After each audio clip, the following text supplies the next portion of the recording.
Ah. Et voilà, nous sommes en ligne.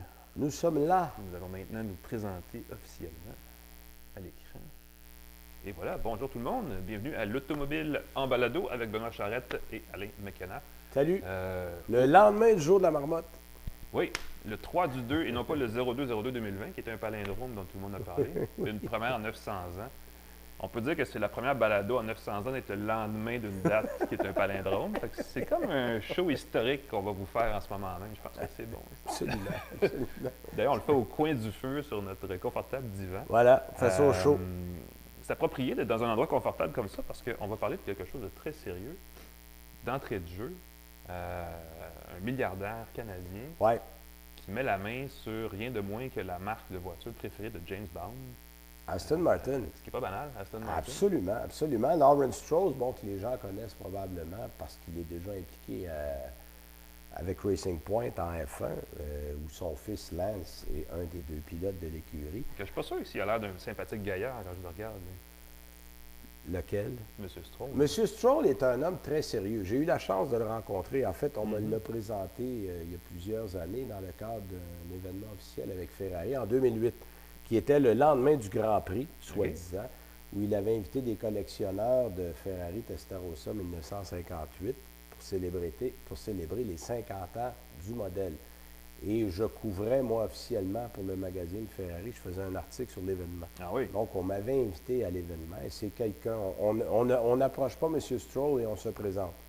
Quelqu'un vous présente à lui. Et une fois qu'on l'a rencontré une fois, pour le reste des 3 jours de l'événement, ça avait bien été. C'est un homme qui est très sérieux, qui est très business.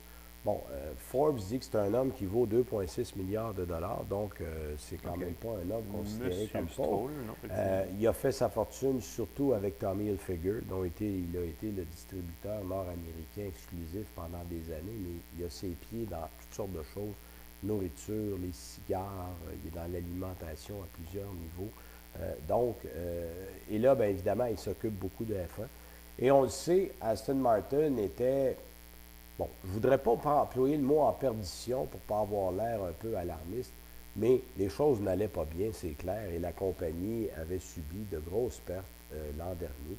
Et là, bien, M. Stroll s'est proposé de racheter une partie de la compagnie. En fait, ils vont racheter, pour être précis, 16,7 de participation dans la compagnie Aston Martin, avec en fait, c'est un consortium qui va investir. Il va entre autres avoir dans ses rangs André Desmarais, de la famille Desmarais, Power Corporation. Et on va investir 316 millions de dollars canadiens pour ce fameux 16,7 %-là. Et on veut aller jusqu'à 20 %. Cela dit, dans la transaction, Lawrence Stroll va devenir président exécutif du constructeur automobile. Et du même coup, l'écurie Racing Point va devenir l'écurie Aston Martin. Voilà. Donc, évidemment, d'un point de vue visibilité, on fait un grand coup de marketing. On le sait, la F1 a encore la cote. Et évidemment, pour les Anglais, pardon, on parlait de James Bond tantôt, mais il faut aussi dire qu'Aston Martin est là depuis 1913. Oui. Donc, c'est une compagnie plus que centenaire qui a connu ses heures de gloire. Ça fait déjà un bout de temps, allez-vous me dire. Mais Stroll commence à être spécialiste de la récupération de compagnies en difficulté. Parce que, rappelez-vous, en F1, Racing Point est arrivé au moment où Force India est en train de faire faillite. On a récupéré l'écurie pour lui redonner un peu de vie. Et là, au moment où Aston Martin est en train de disparaître, Lawrence Stroll réapparaît avec un groupe d'investisseurs pour redonner vie. On va incorporer ça à la F1. Évidemment, son fils Lance va demeurer un des pilotes. Et on va espérer voir du côté de la bourse des changements. Déjà, depuis l'annonce de cette acquisition, on a déjà pris 19 % en bourse du côté d'Aston Martin. Donc, c'est bon signe. C'est une bonne nouvelle. Cette année, si on parle strictement d'un point de vue automobile, la seule nouveauté, je dirais, là, de renom, ça serait la DBX, le fameux premier utilitaire d'Aston Martin, le DBX, qui arrive là. On va le voir à Montréal quelques mois à peine. Mhm. Et ça arrive sur la route cet été. Donc, évidemment, on va l'avoir pour vous dans le prochain En annuel attendant de une Aston l'automobile. Martin électrique. En attendant la Aston Martin qui est supposée être la rapide, on va voir. Mais il y a des mots qui s'en viennent là-dessus. Donc, est-ce que ça sera suffisant pour redonner le souffle nécessaire à Aston Martin pour repartir? En fait, c'est ce qu'on vise. Et là, ben, on a un Canadien à la tête de ça. Alors, à ce chapitre-là, c'est une très bonne nouvelle. On arrive à une fin de cycle, en fait, dans l'industrie automobile. Hein. Ouais. Puis c'est un peu pour ça qu'il y a des fabricants qui ont plus de misère que d'autres, parce que c'est la fin d'un très grand cycle de renouvellement de produits. En fait, ceux qui n'ont pas encore pris la transition Ouais, souffrent en ce moment parce que pour être rendu là où on devrait être, il fallait avoir commencé il y a quelques années. exact. Puis il y en a qui n'ont pas pris le virage et là, ils se retrouvent à être dans un cul-de-sac. Et où ça prend de l'argent, où ça prend une fusion, comme Chrysler l'a fait avec, Exact. Peugeot. Alors, effectivement, puis Aston Martin est un petit constructeur qui appartenait déjà à un autre consortium et on peinait à garder ces autos-là parce qu'évidemment, des Aston Martin, on en vend comme ça par année. Là. C'est pas un gros volume. On n'a pas de Honda Civic pour se faire du volume ou de F-150. Voilà. On vit avec des recettes qui sont extrêmement minces. Ouais. Alors, on souhaite bonne chance à M. Stroll et à son groupe, mais au moins, on a mis quelqu'un derrière ça. On va voir ce qu'ils vont faire avec. Peut-être que le prochain James Bond va se passer à Mont-Tremblant. Pourquoi pas? Hein? Pourquoi pas? Si ça arrive, on l'a lancé. Voilà, Si ça arrive. on l'a reçu ici. On ne mettra pas 100 là-dessus, mais bon. Non. Un autre endroit où ça bouge, c'est du côté de Cadillac. Ouais. Ça bouge pas nécessairement pour le mieux au niveau de la berline CT6. En fait, ça bouge et dans des, je dirais, on parlait tantôt de transition. Bien, dans toute transition, on crée du nouveau et il y a aussi des victimes collatérales. Et parmi les victimes, il y a la Cadillac CT6. Un modèle qu'on avait lancé il y a quelques années. C'est pas si vieux que ça, en fait. 4 ans. Ben voilà. C'est la 2016, c'était la première année. Et je me rappelle, Johan Denichen, qui était le président de Cadillac à l'époque, avait dit, bon, ben ça, c'est l'avenir de Cadillac. L'avenir à court terme. On l'a entendu combien de fois, celle-là. Mais on ne peut pas blâmer Cadillac de ne pas essayer. Au fil des années, on a amené des modèles qu'on parte d'aussi loin que les DTS, la XTS. On a amené toutes sortes de modèles pour tenter de relancer les berlines pleine grandeur. Puis on n'a pas été capable d'avoir de succès. C'est clair que ce créneau-là est difficile pour plusieurs raisons. Un, il y a très peu de modèles qui se vendent au départ. Deux, les Allemands ont une mainmise Ils dominent le marché, il n'y a aucun doute. centenaire, pour ne pas dire plus. Et là, récemment, c'est Tesla qui a fait mal. Parce que la Tesla S Bon point. a battu en chiffre de vente des modèles S, des Audi A8, des BMW série 7. Et là, on est arrivé avec un produit qui était pourtant concurrentiel. Moteur V8, propulsion. On avait le fameux Super Cruise qui était le premier modèle, le CT6, à avoir ça. Et tout ça a fait en sorte que ça ne s'est quand même pas vendu. Et là, on avait une décision à prendre parce qu'on regardait les chiffres de vente, on parlait aux gens, est-ce qu'on doit lui donner une autre année? Et finalement, on a décidé chez GM de dire non, ça ne fonctionne pas, les ventes sont constamment en baisse. Et là, ben, je dirais que le clou dans le cercueil, ça a été la transformation de l'usine de Detroit, le Detroit Amtrak. Oui. Parce que là, on a décidé chez GM que ça deviendrait une usine d'assemblage pour des véhicules électriques. C'est là qu'on faisait le CT6 et là, on a dit, OK, voilà, c'est pas compliqué. La dernière CT6 a été construite le 31 janvier. C'est fini là. Alors, on est en février, il n'y en a plus. Et ce modèle-là va faire partie de la longue histoire des modèles qui n'ont pas connu de succès dans les berlines. On a une bonne recette pour les camions. On n'a plus de misère à en fabriquer. En fait, il va rester un endroit. La Chine va continuer de vendre des CT6 parce qu'on est encore en pleine expansion du côté des véhicules de luxe en Chine. Mais on a tout de suite dit aux gens, on n'importera pas de Cadillac CT6 de la Chine en Amérique du Nord. Ça va rester pour le marché local. Donc, ceux qui s'en ennuient ou qui pensent qu'ils aimeraient ça en avoir une, je vous conseillerais très rapidement de trouver un modèle qui reste parce qu'une fois que ça va être parti, ça va être parti, ça ne reviendra pas. Et on n'a rien sur la table pour remplacer ce modèle-là pour le moment. Ah bon? Il y a le XT6 qui est un peu l'équivalent dans la formule SUV. On se rend compte que c'est les VUS, là, j'ai dit SUV, les VUS là, qui prennent le dessus partout. Ouais. Et faute d'essayer encore une fois, tu sais, à un moment donné, après 3, 4, 5 tentatives, il y a peut-être un message quelque part que ça ne fonctionne pas. Alors, on a décidé de mettre ça carrément de côté. Bien, je pense qu'on peut dire, je pense que la prochaine actu le confirme, il y a un virage, avec le virage électrique, il y a une épine dans le pied des constructeurs qui disparaît. On peut enfin revenir à faire des gros véhicules. Oui, et là, la beauté de la chose, c'est que l'électrique permet maintenant de rendre acceptable des choses qui ne l'étaient pas il y a quelques années. Et notre prochain exemple est probant. On a vu, je pense qu'on l'a vu durant le Super Bowl, en fait, il y a eu au Super Bowl en fin de semaine, hier, une présentation, et on n'a pas vu le véhicule. On a vu que la calandre. On a vu que la calandre. Hummer. On a donné des statistiques comme 1000 chevaux, oui, des statistiques à faire, 11 500 livres pieds de couple, 0,60, parce qu'on est aux États-Unis en 3 secondes. On parle de quoi? On parle du prochain Hummer. En fait, le Hummer qui va être un GMC, parce que Hummer a disparu. C'est plus une marque. Il n'y a plus d'Hummer. On va probablement l'appeler le GMC Hummer. Le 20 mai, on a dit la date. En bas, à la fin de la publicité, c'est marqué 20 mai 2020. Donc, on va présenter ce véhicule-là le 20 mai.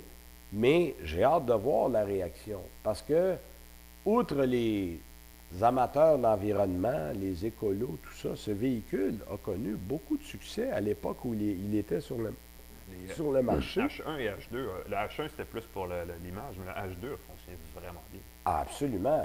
Puis à la fin même, on avait le H3 qui avait un 5 cylindres. Plus accessible. On avait tenté de rendre ça plus acceptable. Ouais. Mais là, en ramenant ça sous forme électrique, il n'y a plus de paradis. De moins, c'est ça, on peut Il y a le faire gros, beaucoup de puis contraintes de effectivement. moins. Donc, là, pour le moment, le nom Hummer sera quoi? L'équivalent d'un Sierra ou d'un autre modèle de la famille GMC. On va voir. Il restera à voir le Il va modèle. ressembler au H3T, qui était l'espèce de Oui, semi-camionnette qui avait une boîte à l'arrière. Mais ça va être construit à l'usine de Detroit, le Detroit Amtrak, où on faisait le CT6, qui va se concentrer uniquement sur les choses électriques. D'ailleurs, on a investi 2,2 milliards de dollars dans cette usine-là. Pour 3 modèles, il va avoir le Hummer, il va avoir le fameux pick-up électrique qu'on attend. Ça. Et j'ai bien l'impression que ça va être la même base. Là. Il va y avoir des détails de différence. On attend aussi un modèle qui va remplacer la Bolt, parce que la Bolt va arriver à un changement bientôt. Et le fameux Cruise Origin, l'espèce de taxi sans conducteur, on dit que ça va être fabriqué là. Et par-dessus le 2,2 milliards de dollars qu'on va mettre, il y a un autre 800 millions qui va servir au réoutillage de l'usine. Donc là, évidemment, on fabrique de l'électrique, donc c'est autre chose. Des gros sous. C'est des gros sous, effectivement. Je ne sais pas si on risque de ne pas voir tout ça à Chicago, par exemple. Ça s'en est trop vite. Non, on ne verra pas tout ça à Chicago, mais on vous parle de Chicago parce qu'il n'y a pas eu de Détroit. Détroit est en juin cette année. Et on commence à avoir des échos sur Détroit. Là. On reçoit des communiqués des constructeurs, puis on nous dit, en tout cas, pour les Américains, je n'ai pas eu de nouvelles du côté des Allemands, mais pour les Américains, ça va être un gros salon. C'est tout ce qu'on se targue à nous dire pour le moment, mais ça va être un gros salon. Les Japonais sont moitié-moitié, tu vois. Ça disait comme Toyota, exact. Nissan. Pour des modèles spécifiquement américains, pour le marché, évidemment. Exact. Ce qui nous amène à dire que Chicago, finalement, c'est le premier salon aux États-Unis cette année. Mais il ne faut pas s'attendre à grand. Chicago a déjà connu une meilleure place sur l'échiquier des salons à l'échelle internationale. C'est un peu étonnant parce qu'ils ont voulu se placer comme l'espèce de salon des camions pendant un bout de temps. Quand Détroit a commencé à être en difficulté il y a quelques années, moi, c'est un relationniste de GM aux États-Unis qui m'avait raconté l'histoire. Les gens de Chicago avaient été carrément s'offrir à faire le salon de Détroit, mais à Chicago. Parce que si vous n'êtes jamais allé à Chicago, le salon est au McCormick Place. C'est gigantesque. Il rentre 4 Détroits là-dedans, puis vous avez encore de la place. Là. C'est énorme. On pourra faire un salon de l'auto d'une amplitude démesurée là-dedans. Puis, quand on y va, c'est très aéré, il y a beaucoup d'espace et pas énormément de journalistes. C'est très relaxant aller au Salon de Chicago. Oui, après mais bon, probablement que les organisateurs aimeraient avoir un peu plus de monde. Cela dit, ça a été officiellement, pour beaucoup de camions, tu l'as dit tantôt, l'endroit où on lançait des camions. Ouais. Et c'est devenu un petit peu leur créneau. Mais le problème, c'est que c'est à peine un mois et demi avant New York. Et pour les constructeurs automobiles, l'année, ça commençait à Détroit. Après ça, on allait à New York, puis on allait à Los Angeles. Ça, c'était pour les États-Unis. Voilà. Et en mars, littéralement, dans moins d'un mois, il y a Genève. Ouais. Alors, Chicago était comme dans une espèce était pris entre l'arbre et l'écorce. Pour les constructeurs, c'était un mauvais endroit. On aurait aimé amener des choses, mais si c'était très gros, on attendait Genève. Puis si c'était plus américain, mais un peu plus gros, on attendait New York, parce que New York, il y a plus de monde, il y a plus d'argent. Et il y a une meilleure visibilité médiatique. Fait que Chicago, à un moment donné, s'est retrouvé à ne pas être un bon endroit. Il y a encore un certain nombre de choses. Bon, on parlait de camions. Taos Suburban, du côté de Chevrolet. Les modèles 2021 vont être présentés là, tout comme le Yukon. Il va y avoir le nouveau GV80 de Genesis, qui est un autre VUS qui a été présenté en Corée. Oui. Sa première présence nord-américaine va être du côté de Chicago. Le Civic Type R qui va être rafraîchi cette année, on va le présenter du côté de Chicago. Il y a une hybride Sonata, parce que là, on a vu la nouvelle Sonata. Bon, ben c'est le même châssis, mais en version hybride. Ça va être présenté du côté de Chicago. La F-Type aussi va être un peu changée du côté de Jaguar. Donc, il y a un certain nombre de choses, mais il n'y a pas de quoi écrire à sa mère. Là. Ça demeure finalement assez, assez discret. Volkswagen. Un gros salon très régional. C'est exactement. Puis je ne sais pas comment on va réagir du côté de Chicago. Personnellement, puis je donne un conseil, je sais que personne du salon de Chicago va nous écouter, mais si j'étais Chicago, moi j'essaierais de ramener ça en janvier. Pour prendre littéralement la place de Détroit, parce que Détroit, même si, bon, les Américains disent que ça va être gros, qu'on va faire quelque chose, mais ça va être très différent. Ça ne sera plus un salon de l'auto dans le sens où on l'entend. Bon, c'est peut-être une bonne chose, parce que les salons de l'auto, comme d'autres choses, doivent évoluer. On va faire ça en partie dehors. Il va y avoir le Woodward Avenue, qui est un festival qui a plusieurs dizaines d'années à Détroit, qu'on fait surtout à l'extérieur. Et on étend ça sur 2 semaines. Là. Ça commence avec le Festival des Italiennes du 5 au 8 juin. Il y a les muscle cars américains. Après ça, il y a les journées de presse proprement parlé du salon. Je pense que c'est le 9 et le 11 et 12 juin. Puis le salon va être ouvert au public du 13 au 20. Donc, on s'organise là pour prendre du temps là. Mais Chicago, pour sortir de la position, disons, délicate où il se trouve, de ramener ça en janvier puis de dire, bon, nous autres, on devient le premier salon de l'année. Là, on pourra avoir des constructeurs qui disent, voilà notre chance. C'est l'occasion. Ouais. Alors, je lance le mot comme ça. On va les appeler. On va les appeler. Alors, c'est le Salon de Chicago qui est là. C'est en fin de semaine qui s'en vient. Là. Donc, c'est intéressant à suivre. Exact. Ben, je veux dire, c'est sûr qu'il y a une place en janvier pour un gros événement aux États-Unis. Surtout que l'habitude est déjà là. Détroit attirait annuellement, dans les bonnes années, là, 5 à 6 000 journalistes qui venaient de partout sur la planète. Si on est capable de recréer un événement de cette envergure-là, et l'espace ne manque pas, là, au McCormick Place, il y en a en masse. Chicago est une ville qui peut accueillir 5-6 000 personnes sans problème. Donc, on a les conditions qui sont réunies pour le faire. Donc, ça serait peut-être une bonne idée. Exact. L'autre option, et ce que j'ai appris justement en janvier à Las Vegas au CES, au Consumer Electronics Show, c'est qu'il y aurait la possibilité qu'eux construisent un nouveau pavillon en même temps que le show d'électronique dédié exclusivement à l'automobile. Ah, oui. Il y a une demande pour un salon de l'auto en début d'année aux États-Unis. Exact. Et là, je pense qu'il y a des villes qui ont chamaillé. Bien, effectivement, parce qu'il y a, comme je te dis, l'habitude est là. Donc, les gens ne seraient pas dépaysés. En fait, les gens étaient dépaysés pas y aller cette année. Là. Donc, Oui, c'est l'habitude qui se perd, l'habitude, effectivement. on est des êtres d'habitude et je Ouais. pense qu'il y a un trou à remplir là, rapidement.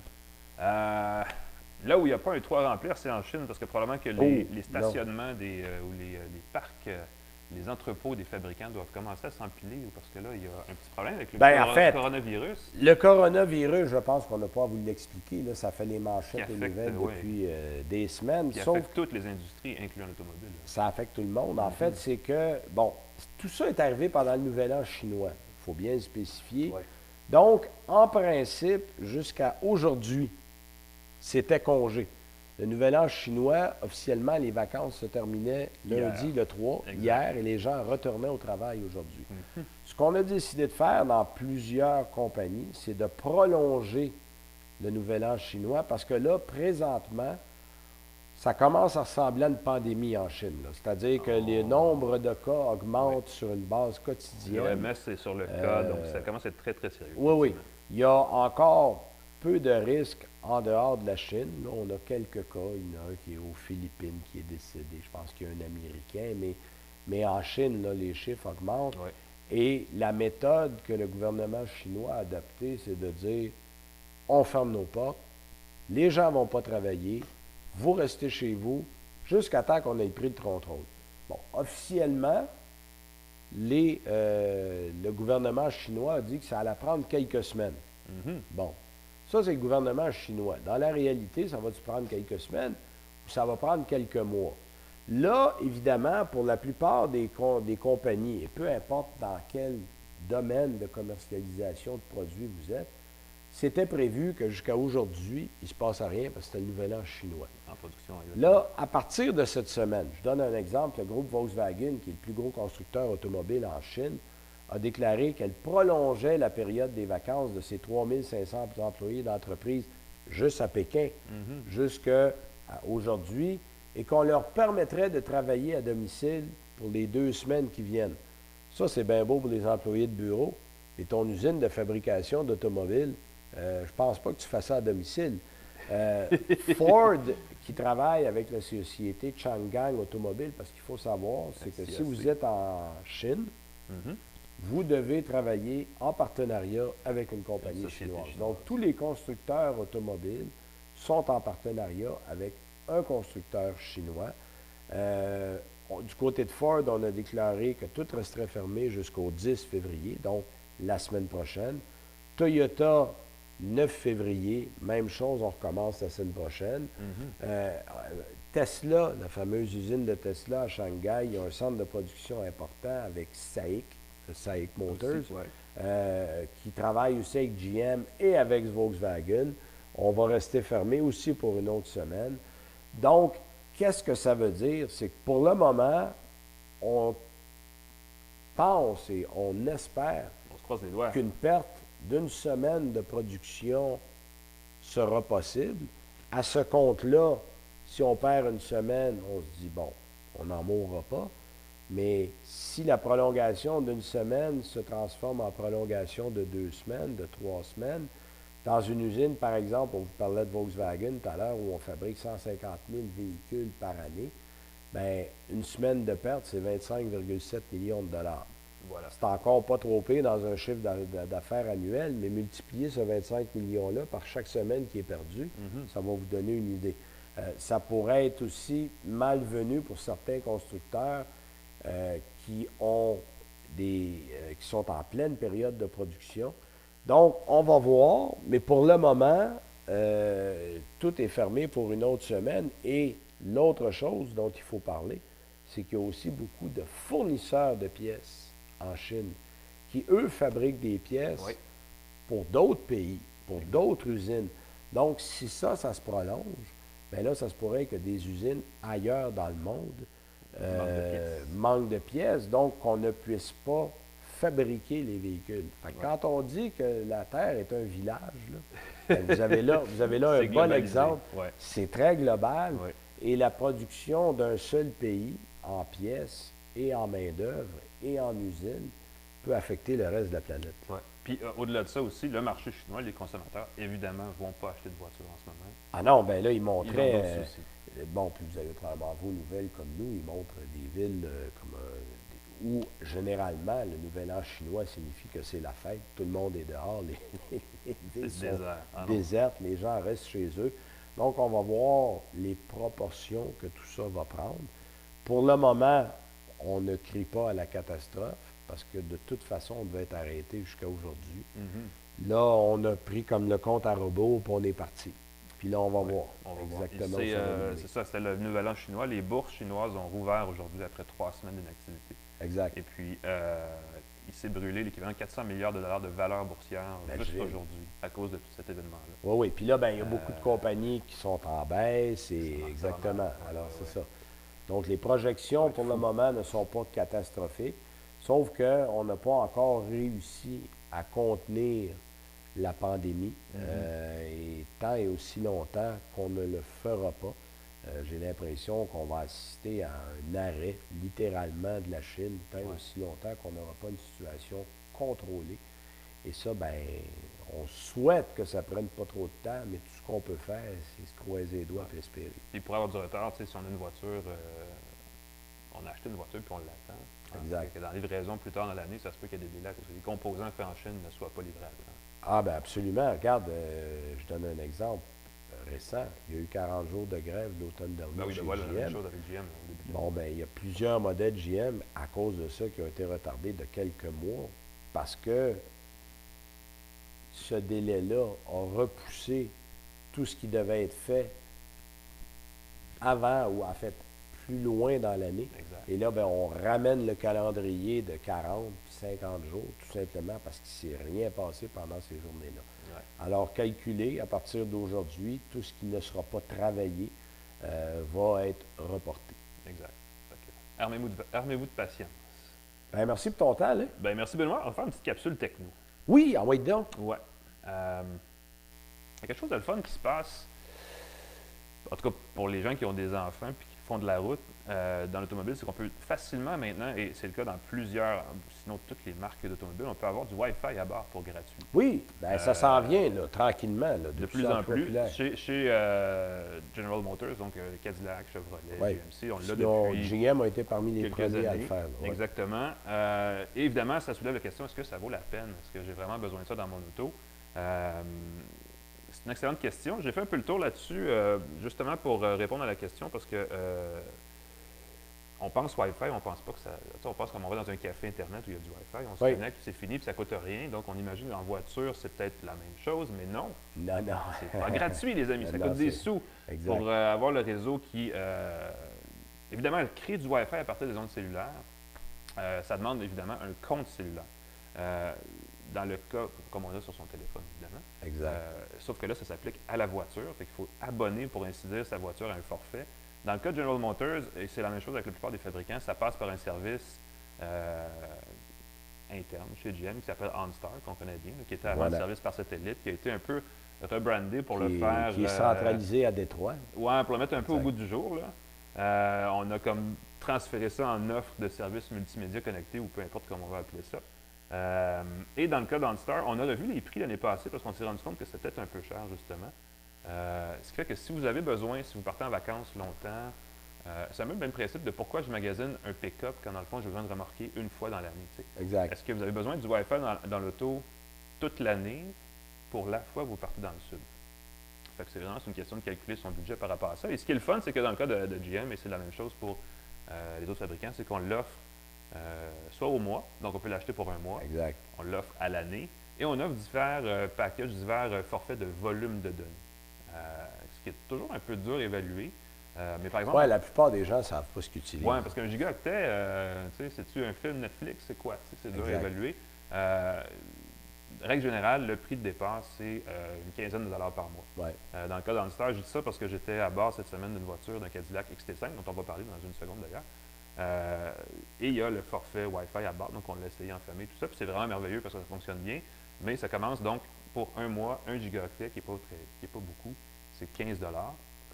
Et ça peut aller jusqu'à 200 dollars par mois pour un forfait mensuel de 20 200. gigaoctets. Ouais. Ce qui est un peu cocasse, c'est que 200 dollars pour l'année, ça revient à quinzaine de dollars par mois. on a 20 gigaoctets de données dans sa voiture, partageable, je pense que c'est jusqu'à 6 ou 8 connexions, mais c'est plus d'appareils Wi-Fi qui peuvent rentrer de personnes dans le véhicule, donc ça, c'est pas un problème. Et ça revient moins cher qu'à avoir un forfait de données sur son téléphone. Ben oui, c'est bizarre. Si vous n'êtes pas du genre à consommer beaucoup de données sur votre téléphone cellulaire, il y a peut-être moyen de sauver des sous en ayant un forfait de données sur son auto à la place. Je dis ça comme ça. C'est intéressant. 20 gigaoctets par mois, c'est sur un téléphone, c'est l'affaire de 7 ou 8 films sur Netflix. OK. Donc, c'est quand même pas mal. Si vous faites de la route beaucoup, puis vous avez... Ouais, ben là, puis tu sais, il faut être à l'arrêt pour écouter un film, là. Ouais, mais si vous avez de la surtout famille, pas non, un film quand vous roulez, là. on s'entend que c'est pas fait pour le conducteur, effectivement, c'est pour les passagers, mais si vous avez des enfants à bord, régulièrement, Exact. faites la Ils sont à navette l'arrière, qui ont une Montréal-Québec. tablette ou quelque chose comme ça. Exact, c'est une bonne solution. Il y a un détail qui est vraiment intéressant à savoir par rapport au Wi-Fi à bord, peu importe le forfait que vous prenez, c'est qu'il n'y a pas de frais d'itinérance. Ça, c'est États-Unis. important parce qu'il y en avait au début. Ça, je me rappelle de Oui. ça, là. Donc, Oui, si parce vous que- tombez en frais d'itinérance, en dehors de votre zone, là, on prend comme Fido, qui avait une zone très métropolitaine dans Ouais. ses forfaits, tu vas en voyage à Québec, puis tu apprends qu'à Drummondville, tu viens de tomber en itinérance. Ça, c'est un problème. Et que ça coûte cher, là. Ouais. Mais au niveau des données, c'est géographique, c'est basé sur les frontières. Donc, OK. on va moins souvent à Vancouver qu'on va en Floride, disons, comme Oui. conducteur québécois moyen. Exact. Donc, ce qui est pertinent de savoir, c'est que quand on a un forfait donné à bord, on peut traverser les lignes puis se rendre aux États-Unis sans qu'il y ait un forfait, un frais OK. d'itinérance. Le forfait ne tient pas compte de l'itinérance. Donc, c'est l'Amérique du Nord. Ça ne s'applique pas au Mexique, donc c'est États-Unis, OK. Canada. OK. Mais quand même. Mais c'est un gros territoire. On a quand même pas mal de territoires. Puis comme on est toujours très près de la frontière des États-Unis, puis on traverse souvent pour aller, même ne serait-ce qu'à Boston, New York, dans Plattsburgh. les Appalaches, les Adirondacks, Plattsburgh, effectivement. Donc ça, c'est l'autre partie qui est intéressante à savoir, c'est que c'est peut-être un moyen efficace, si vous voyagez beaucoup vers les États-Unis, de sauver des sous sur vos frais d'itinérance de cellulaire, pour votre téléphone spécifiquement, en ayant un forfait comme ça pour votre voiture. Fait que ce serait mon dernier conseil là-dessus, c'est que ça a l'air un petit peu superflu comme Oui, mais si vous accessoire, comme l'utilisez option. intelligemment, Mais si vous jonglez avec les options, il y a peut-être moyen de sauver des sous ailleurs et de s'en servir comme du monde et de faire plaisir aux enfants derrière qui vont pouvoir regarder les films, jouer oui, ils vont être tranquilles. pendant que vous conduisez. Ça peut être leur temps d'écran, celui qui est en voiture. Oui, oui, oui, oui, oui. Capsule techno ingénieuse de la semaine. Oui, oui. On prend des notes. Puis je dis ça parce que ça m'a fait penser à ça cette semaine. J'avais justement un Cadillac XT5 en véhicule d'essai, pour Oui. manuel, bien sûr. Et c'est une des nouveautés de ce véhicule-là, c'est qu'ils ont revu le système d'infodivertissement. Cadillac, avant, avait un système qui s'appelait le QCUE. Oui. Je vois que tu t'en rappelles. Qu'on détestait. Qu'on détestait, oui. Qui Et, était... En fait, le système n'était pas inefficace. La façon de l'utiliser, qui était par effleurement, par touche. Tout était tactile, c'est ça, mais pas texturé. C'était Non, vraiment non, une surface lisse. non, c'était emmerdant. là. Il fallait deviner si on montait le volume, si on changeait de poste. En tout cas, c'était compliqué pour rien. Là, ils ont remplacé ça par un bel écran 8 pouces. Oui. Qui n'a pas de nom spécifique. C'est pas le Q 2.0 ou quoi que ce soit. C'est juste comme Non, un non. écran. Non, non, puis c'est beaucoup mieux fait. là. Effectivement. Puis on a mis une molette de commande. Donc, Oui. une grosse roulette au pied de la console. Donc, vraiment, juste derrière le levier de transmission qui permet de commander le véhicule.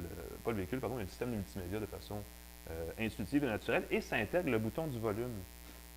Oui, un oui, peu oui, comme oui, Mazda oui. le fait sur Exact. Mazda Connect. Puis ils sont à peu près les seuls à le faire. Puis c'est un peu pas étonnant parce que c'est une belle place pour mettre ça. C'est Oui, oui. naturel de C'est laisser la main. c'est puis de ça. contrôler J'aime ton mot. C'est naturel. Ouais. Effectivement, c'est pas compliqué. Et ça, quand on dit ça naturel, ça veut dire que c'est un bon signe d'ergonomie, tout simplement. Oui.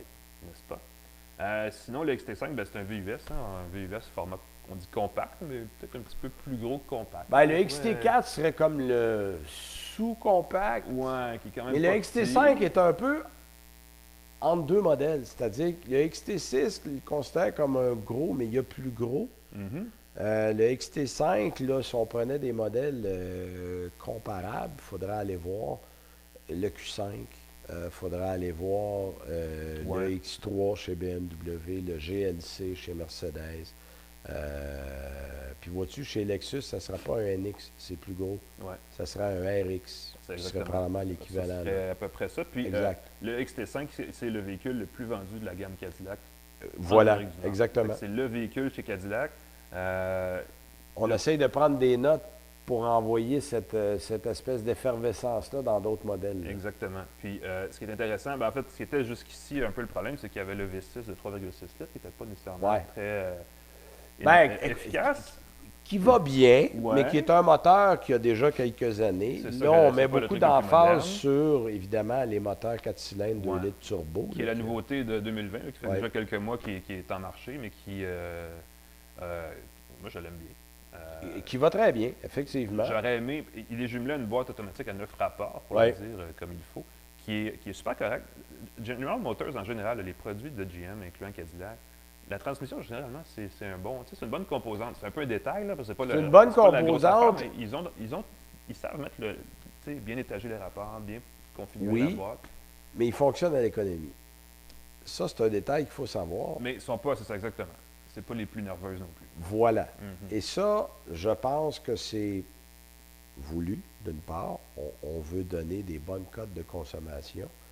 Il n'y a pas le côté fringant, le côté nerveux qu'on retrouve dans les produits allemands. Exact. Mais Je pense que c'est l'aspect Cadillac, dans ce cas-ci, surtout, qui est reflété. quelqu'un qui achète un Cadillac ne recherche pas non plus le côté nerveux, fringant et dynamique des Allemands. Exact. Donc, il faut que tout le monde trouve son marché. Et Cadillac travaille fort depuis beaucoup d'années. Le Arts and Science, là, qui est l'évolution de ce qu'on voit là, sur la route en ce moment, date de 2001. Moi, je me rappelle, j'étais à Détroit quand on a présenté ça.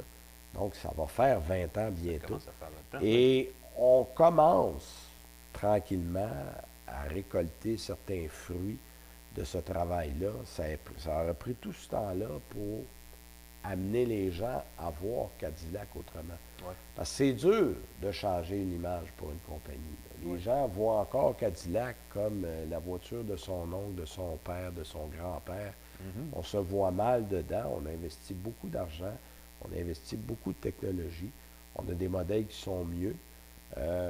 Non, ce n'est pas toujours à l'égal de ce qui se fait ailleurs, mais on a des produits maintenant de meilleure qualité du côté de chez Cadillac. Ben, je pense que le virage VUS a aussi profité à ces marques-là qui ont Aussi. pu changer leur image. Parce Exact. Que l'XT5 qui n'est pas là non plus, je vais les regarder. Non, Il absolument. est clairement distinct de ce qui se fait ailleurs sur le marché. On peut imaginer, parce que là, le système d'infodivertissement ressemble à celui qu'il y a dans les produits Chevrolet aussi ou GMC. Oui. Au volant, on n'a pas une expérience tellement différente d'un produit qui serait un peu moins cher dans d'autres marques du groupe GM. Non, puis certains reprochent ça à Cadillac. Ça serait un reproche on veut, si on est pour aller dans le haut de gamme de la famille, il faut que ça paraisse. Puis c'est d'utiliser des pièces communes, tout le monde fait ça. Sauf qu'il y en a qui le font mieux que d'autres. Vous embarquez dans une Audi, la moitié des pièces viennent de chez Volkswagen, mais on ne le devine pas, on ne le voit pas, on ne le ressent pas. Exact. Faites la même chose. Amenez-nous un produit qui, même s'il prend ses pièces dans la même boîte à outils que les autres filiales moins dispendieuses de la marque, Qui se démarque un peu plus pareil. qui se démarque un peu plus pareil. Puis ça, ben, c'est peut-être le message à passer à Cadillac pour faire un travail d'exclusivité principal reproche. un petit peu plus. Ouais. Puis, mon autre principal critique, ça revient aux 2 litres. Un 4 cylindres, évidemment turbo, c'est prévu pour être plus économique en carburant, mais Exact. il n'est pas spectaculaire à ce niveau-là. Il n'est pas spectaculaire parce que le véhicule est assez lourd. Effectivement. Et quand le véhicule est assez lourd, ton turbo travaille. Et quand le turbo travaille, il consomme. Voilà. C'est pas compliqué, c'est une règle de 3. Puis exactement. Voilà. Puis, je pense que la cote officielle combinée, là, ville et autoroute, c'est 9,4 litres au 100 km. Oui, puis tu as fait combien? Et c'est même pas ça en autoroute. Tu sais, souvent on dit, bon, Ah, le calcul, ouais. on dit la cote moyenne, dans la vraie vie, c'est celle de l'autoroute, mais on n'est même pas là. Ça. L'autoroute, c'est entre 10 et 11 litres, plus proche de 11 litres au 100. Moi, j'ai fini à 10,8 quand je l'ai eu dans ma Puis semaine. au combiné, là, je suis à 12,3. Ah, imagine. Ce qui est pas. C'est Non, beaucoup, non, là, c'est pas ordinaire. le fun, là. Non, En c'est fait, ça. le 3,6 va te donner des cotes aussi bonnes. Exactement. C'est ça qui arrive. Ce qui est Fait un que peu- rendu un peu là, plate. allez faire le 3,6. Oui, c'est ça. Vous allez en avoir plus. Il y a plus de type, c'est un moteur plus rond, c'est un moteur qui a plus de couple, qui a, à mon avis, qui a une noblesse plus intéressante Qui a été que le 4 conçu, cylindres. je veux dire, le véhicule a été conçu pour un V6. Voilà, exactement. Et c'est généralement ça qui arrive, c'est qu'on met des 4 cylindres un peu par. Bien, on y désir va, de pour satisfaire, offrir mais un c'est meilleur jamais prix le- souvent, puis voilà. pour offrir un véhicule. S'il y avait effectivement une grande différence de consommation, ben, tu es capable de justifier en disant Voilà. ben, vous allez faire 2 litres de moins au 100 ou 3 litres. Et là, si tu fais 0,2 litres de moins, Puis des pourquoi, véhicules, là, on parlait des Allemands, il y a Audi et BMW ont des VUS de format comparable qui font beaucoup mieux. Beaucoup mieux. Le Q5, Donc, pour ça en enlève, avoir eu un, Ça enlève un peu du j'ai attrait. fini, j'étais à peine à 10. Ben voilà. Quand 10 et Ben 12, il y en a deux, là. Le Absolument. X3 fait pas mal non plus chez BMW. Ça a été très bon. En fait, BMW sur l'autoroute sont des moteurs qui sont très peu gourmands. Exactement. En ville, c'est une autre histoire, mais si vous faites beaucoup de routes, c'est des véhicules avantageux, effectivement. Effectivement. Donc, le Cadillac XT5 2020, là, subtilement, je regarde le prix sur ma note. Le prix de détail démarre un petit peu en haut de 46 000 mais le Ouais. modèle de base était à 49 000 en incluant un paquet de frais. Et la version la plus attrayante est à 52, je pense, 52 000 Ce qui est à peu près dans le prix de ce qui se fait. Là, Et si dans on ce compare. marché-là, évidemment, on va dire, ben, c'est bien cher, puis c'est normal, mais c'est le créneau, et c'est ça qui est pas banal oui. depuis un an, qui connaît la plus forte croissance dans le marché au Canada. Exact. Donc, il y a une grosse demande pour ces véhicules-là. Le XT5 en est un qui est quand même assez populaire. C'est le plus gros vendeur, on l'a dit, chez Cadillac. Exact. Mais c'est un véhicule qui a ses défauts, et qui a aussi des qualités. Il n'est pas là, je le trouve pas là. Non, est-ce que c'est recommandable? Oui. Est-ce qu'il se fait mieux sur le marché? Oui. Exactement. Mais ça dépend de ce que vous cherchez. Si vous cherchez le confort, le silence de roulement, que vous ne regardez pas trop sur la consommation, puis que la performance n'est pas un critère de base, oui, vous avez quelque chose d'intéressant. Mais il se fait mieux pour le même prix. On y reviendra parce que c'est un petit peu un autre registre. Oui. Mais le Lincoln Corsair a Ah. des sièges en Ah. cuir avec massage intégré qui Oui. En vont fait, littéralement à te tout tomber sur le prendre, derrière, j'aurais ce un qui est correct. Corsair avant un XT5. Écoute, c'est un Lincoln Corsair quand même. Oui, Il y a long à dire, on va y revenir, là, mais Ça fera l'objet de l'autre chronique à un moment donné. Je pense qu'on va y revenir peut-être même la semaine prochaine. On pourrait faire ça. Ben, peut-être, on pourrait faire ça. Prenez absolument. des notes, on se reparle de ça la semaine prochaine. De toute façon, nous, on a fini pour cette semaine. Oui, puis on se prépare d'autres sujets, puis on s'en reparle On la semaine revient prochaine. la semaine prochaine. Une autre automobile en balado. Salut tout le monde. Salut!